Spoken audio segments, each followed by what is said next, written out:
A very good evening to all of you. Welcome to Ada 24/7 Law Entrance YouTube channel. आप सबका बहुत बहुत स्वागत है।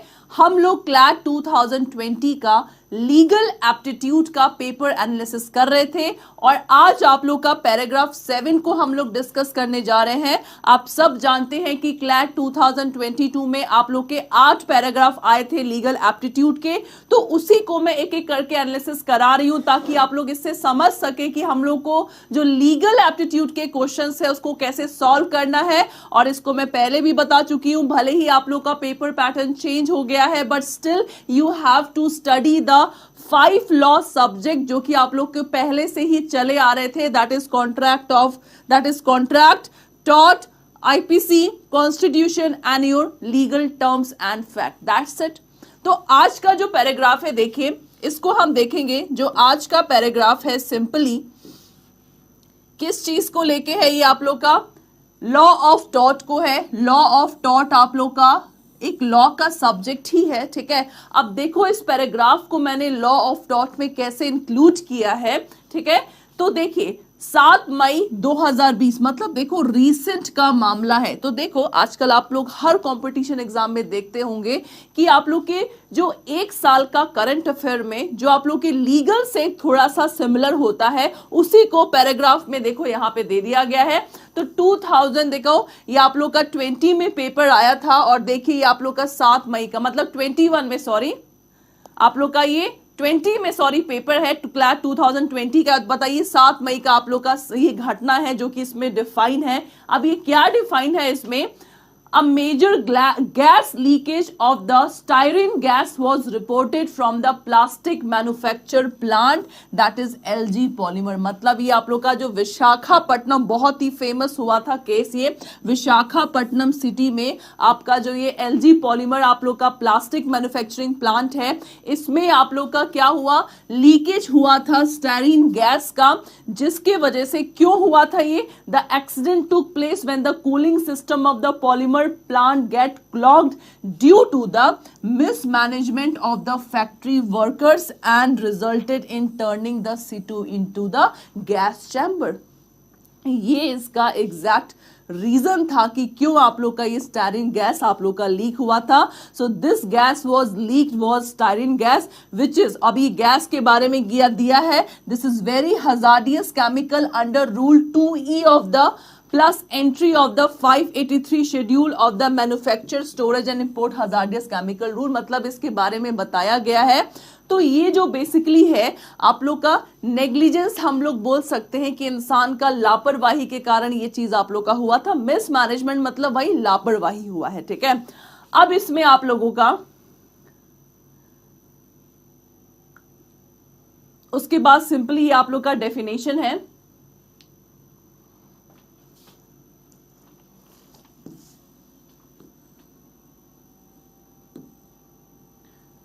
उसके बाद आप लोग का देखिए ये पैराग्राफ के बाद प्रिंसिपल्स गिवन है। मतलब इस पैराग्राफ में आप लोगों की 3 प्रिंसिपल्स गिवन है। इन तीनों प्रिंसिपल्स को हमें अच्छे से पढ़ना है बिकॉज इन्हीं तीनों प्रिंसिपल इस पैराग्राफ का आप लोग का क्या है, क्रक्स है। तो जो सबसे पहला आप लोग का पैराग्राफ है, प्रिंसिपल है, दैट इज पॉल्यूटर पे प्रिंसिपल। पहला पॉइंट है और जिसने लॉ ऑफ टॉर्ट के कंटेंट्स को जानता है तो तीनों प्रिंसिपल, पहला ही दूसरा आप लोग का स्ट्रिक्ट लायबिलिटी है और तीसरा क्या होगा, एब्सोल्यूट लायबिलिटी होगा। तो तीनों प्रिंसिपल्स को हमें समझना है और इन्हीं तीनों प्रिंसिपल के बेस पे आप लोग के क्वेश्चंस होंगे और आपके लॉ ऑफ टॉर्ट में स्ट्रिक्ट एंड एब्सोल्यूट लायबिलिटी आप लोग का बहुत ही इंपॉर्टेंट टॉपिक है। तो पहला क्या बोलता है, पॉल्यूटर पेज प्रिंसिपल। तो पॉल्यूटर आप लोग नाम से सजेस्ट कर सकते हैं, पॉल्यूटर का मतलब जो कि पॉल्यूशन से लिया गया है और प्रिंसिपल का मतलब क्या होता है, कोई भी डॉक्ट्राइन, कोई भी रूल्स। तो ये रूल क्या कहता है, it is a well established principle of the environment law which place an obligation of compensating the damage to the people who ought to be reimburse it and also have the capacity to disburse it। मतलब इस principal का basic object क्या है, polluter पे principal. जो भी environment को harm करता है तो अब उसको क्या करना है, जिसने पॉल्यूशन मतलब जिसने हार्म किया एनवायरमेंट को और लोगों को, सो दैट पर्सन जो कि हार्म कर रहा है उसको एनवायरमेंट में भी कंपनसेशन पे करना पड़ेगा उसको सही करने के लिए, और जो उससे डैमेज मतलब जिसको इंजरी हुआ है, डैमेज हुआ है, उसको भी कंपनसेशन पे करना पड़ेगा. That is given in the first paragraph. Okay, now the principle explicitly affirm that the person who damage or destruct the environment has the absolute obligation, मतलब जिसने भी डैमेज किया है उसका एब्सोल्यूट ऑब्लिगेशन है, कर्तव्य है, to bear the cost of this the environment. Okay, अब ये फेमस केस का नाम यहाँ पे गिवन है. इस फेमस केस को याद रखिएगा जो कि आप लोग का पॉल्यूटर पे प्रिंसिपल का केस है. इसमें कोर्ट का क्या डिसीजन था? द पॉल्यूटर मतलब जो पॉल्यूशन करता है is the legally responsible to reimburse the individual suffer as well as pay for the revitalization of the damaged environment. मतलब environment के अगेंस्ट भी compensation पे करना है और आप लोग को जो individual suffer हुआ है उस pollution से उसको भी पे करना है. So that is a simple principal that is polluter पे. तो इसमें आप लोग इस चीज को दो जो लास्ट का लाइन है इसको याद रखिएगा. That is the crux of this principle. Okay, अब हम नेक्स्ट प्रिंसिपल की तरफ चलते हैं. दूसरा प्रिंसिपल है आप लोग का principle of the strict liability. Principal of strict liability आप लोग का क्या कहता है? जो कि आप लोग का 1868 में आप लोग का ये लायबिलिटी अराइज हुआ है. सबसे पहला ये फेमस केस है. देखो हर एक प्रिंसिपल का फेमस केस है. तो इसमें आप लोग का स्ट्रिक्ट लायबिलिटी में रेलन वर्सेस फ्लेचर केस है जिसमें कोर्ट का क्या डिसीजन था? That any person who uses his or her land in an unnatural manner, मतलब कोई भी पर्सन अगर अपने लैंड को अननेचुरल वे में यूज करता है and keep any hazardous substance on such premises, और कोई भी हजार्डियस सब्सटेंस अपने प्रेमाइसेस में क्या करता है? अपने प्रेमाइसेस में अगर वो रखता है then would be held liable under the principle of the strict liability. मतलब वो पर्सन क्या होगा? वो strict liability मतलब उस पर्सन पे strict liability impose किया जाएगा अगर उसने अपने लैंड में अननेचुरल चीज कोई भी मैनर में रखा. जैसे मान लीजिए मेरा लैंड है, एग्रीकल्चर लैंड है, उसमें मैं क्या कर रही हूँ? कोई सा भी हजार्डियस फैक्ट्री का मैं उसमें बना रही हूं. तो ये क्या हो गया कि मैंने एग्रीकल्चर लैंड में क्या किया? उसको अननेचुरल वे में क्या मैं किया? मैंने उसको यूज करना शुरू कर दिया. Would be liable under the principle of strict liability for any damage occurred on the escape of such perilous substance. मतलब उस सब्सटेंस से अगर कुछ भी डैमेज हुआ तो जिसको डैमेज हो रहा है, जिसको इंजरी हो रहा है, that person have to pay compensation और damage to the that person. Okay, मैं बार बार आप लोग को ये जो वर्ड बोल रही हूं, एक होता है डैमेज. डैमेज का तो मतलब होता है इंजरी, और दूसरा वर्ड होता है आप लोग का डैमेजेस. तो इस डैमेजेस का मतलब होता है दैट इज कंपनसेशन. तो इसको आप लोग याद रखिएगा. इस डैमेज का मतलब क्या होता है? कंपनसेशन. ठीक है. सो हाउएवर, अब देखिए इस प्रिंसिपल का क्या बोलता है. However the person is liable only if there is a non natural use of land and the principle restrict liability when the escape is due to the act. मतलब देखो इस स्ट्रिक्ट लायबिलिटी में आप लोगों का कुछ एक्सेप्शंस भी given है. एक्सेप्शंस का मतलब क्या है कि किस केस में पर्सन बच सकता है. मतलब देखो पहले वाले केस में कोई एक्सेप्शन नहीं था, डिफेंडेंट नहीं बच सकता. लेकिन स्ट्रिक्ट लायबिलिटी में अगर डिफेंडेंट शो कर देता है कि एक्ट ऑफ स्ट्रेंजर से हार्म हुआ है या एक्ट ऑफ गॉड से हार्म हुआ है, तो उस केस में डिफेंडेंट क्या कर सकता है? अपने आप को बचा सकता है कोर्ट से. मतलब उसको एक तरह से डैमेजेस नहीं पे करना पड़ेगा. Okay, so this is called the strict liability. ठीक है. अब तीसरा हम लोग पढ़ते हैं. तीसरा क्या है? Principle of absolute liability. Absolute का मतलब क्या होता है? You are absolutely liable. तो एब्सोल्यूट लायबिलिटी में भी सिंपल आप लोग यही करेंगे. सबसे पहला इसका भी फेमस केस देखो, तीनों प्रिंसिपल का फेमस केस दिया था. तो फेमस केस का मतलब ये जो टॉपिक है आप लोग का इसी केस से सबसे पहले अराइज हुआ था. जब आप लोग टॉट पढ़ेंगे तो टॉट में बहुत मजा है, क्योंकि टॉट में हमें simply different types of wrongful act को पढ़ना है. तो आपका जो ये एब्सोल्यूट लायबिलिटी है, एब्सोल्यूट लायबिलिटी, स्ट्रिक्ट लायबिलिटी, ये सब क्या है? रॉन्गफुल एक्ट है जो कि पार्टी के द्वारा किया जाता है. किसी भी केस में दो पार्टी होता है. तो टॉट में सबसे पहले पार्टी जो केस फाइल करता है उसको प्लेंटिफ बोला जाता है, और जिसके ऊपर केस फाइल हो रहा है उसको डिफेंडेंट बोला जाता है, ठीक है। तो आप लोग के एब्सोल्यूट लायबिलिटी में आपका जो फेमस केस था दैट इज MC मेहता, ये प्रिंसिपल क्या बोलता है, an enterprise is engage in any dangerous and hazardous activity that threaten the people working in the enterprise and those living nearby its own an absolute and non-delegable duty to the community that no harm will be caused।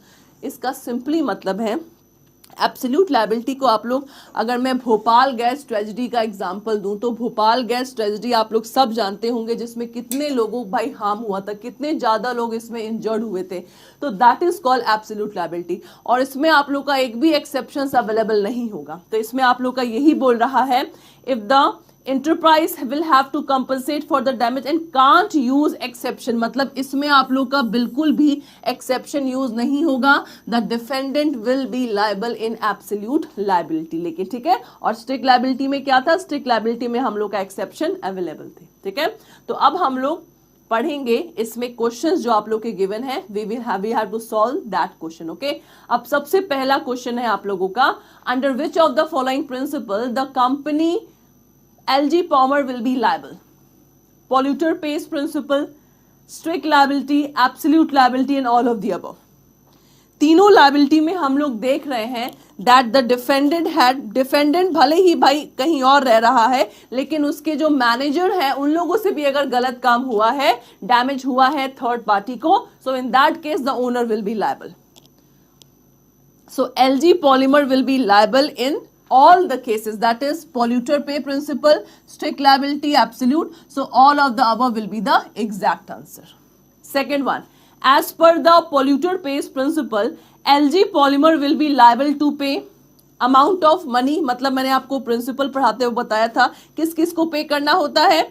सबसे पहला amount of money for restoration of environment only, amount of money for restoration of environment and compensation to the individual who suffered, compensation to the victim or none of the above. Simple सा question, कोई आप लोग का ये hard question नहीं है।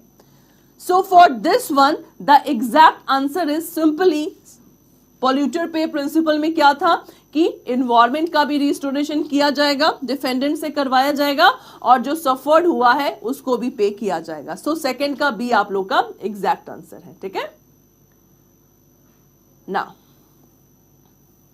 Third one, A company ABC Limited operate in industrial chemical plant in the city of Azad Nagar. ये एक फैक्ट है, सुनिएगा ध्यान से।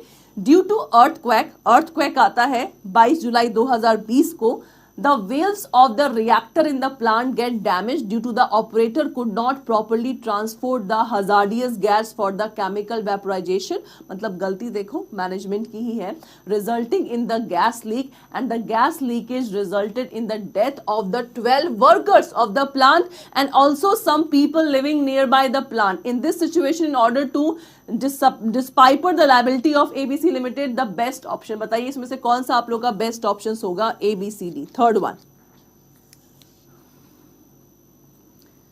ABC can be held liable, बिल्कुल। सबसे पहले तो हेल्ड लायबल ये आप सब जानते हैं कि लायबल होगा, ठीक है। तो इसमें आप लोग आंख बंद करके liable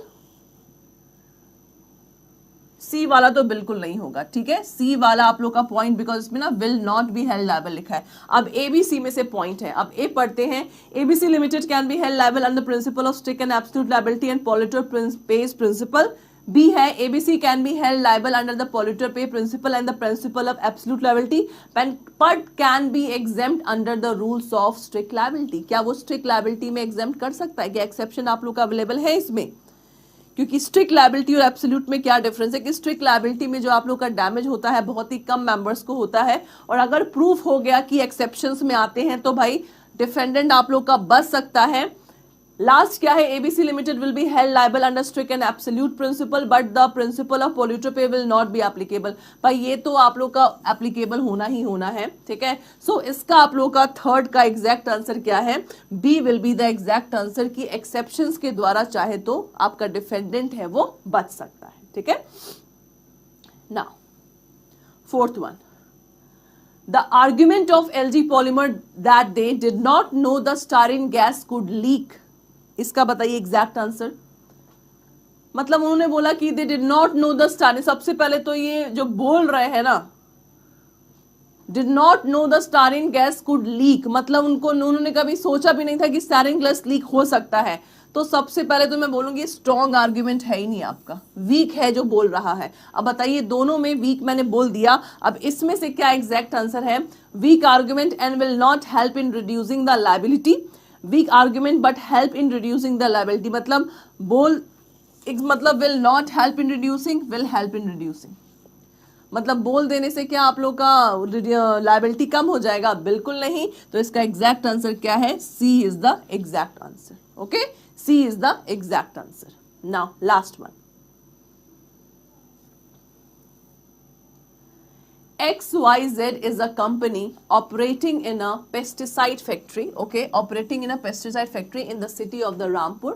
On one day, due to the negligence of the factory staff, there is a leakage of the pesticide gas, as a result of which many pests and insects which feed on the plantation crop in nearby farms are killed.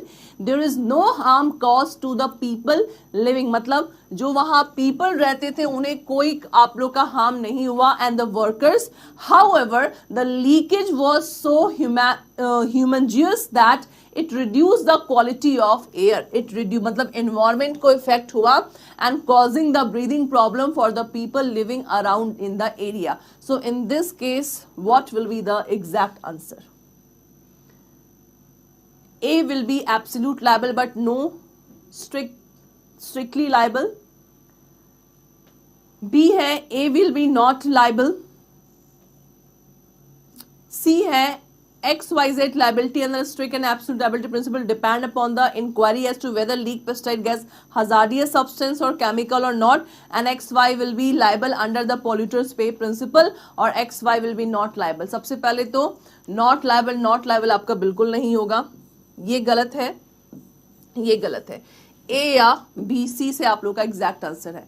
और किसी भी question में अगर आपको इतना बड़ा चीज दिखता है तो देख लीजिए, रीजन अगर सटीक बैठता है तो रीजन को भी देख के आप लोग को आंसर टिक मार्क करना होता है। तो आई थिंक ए और सी में, ए में बोल रहा है एब्सोल्युटली लायबल। भाई एब्सोल्युटली लायबल जब पीपल को नहीं था, मतलब पीपल को हार्म मेनली नहीं हुआ है, लेकिन स्टिल लाइबल क्यों होगा? क्योंकि बेसिकली जो आप लोग का सबसे पहले तो फाइंड किया जाएगा कि जो गैस था, स्टारिन गैस था, जो पेस्टिसाइड यूज किया गया था, सॉरी पेस्टिसाइड, वो आप लोग का हजारियस है कि नहीं है। सो इन दैट केस अगर अभी हम लोग क्या करेंगे, सिर्फ XYZ को लायबल करेंगे पॉल्यूटर पे प्रिंसिपल, क्योंकि भाई ये इन्वायरमेंट को हार्म किया है, ठीक है। और दूसरा चीज, उसके लायबिलिटी को स्ट्रिक्ट और एब्सोल्यूट लायबिलिटी के प्रिंसिपल में देखा जाएगा कब? जब ये मालूम चलेगा कि ये कितना हजारियस था, that for the people and for the environment. Okay, so this is exactly your tort case, which is very very simple. Okay, so today we have done with the 7 paragraph, और कल आप लोग का last paragraph का discussion होगा जो कि आप लोग का 8th पैराग्राफ है, ठीक है। सो होप सो आप लोग को ये एनालिसिस समझ में आ रहा होगा, कुछ भी आप लोग के पेपर पैटर्न में चेंज नहीं है, simply you have to focus on the topics of your 5 legal subjects, that's it.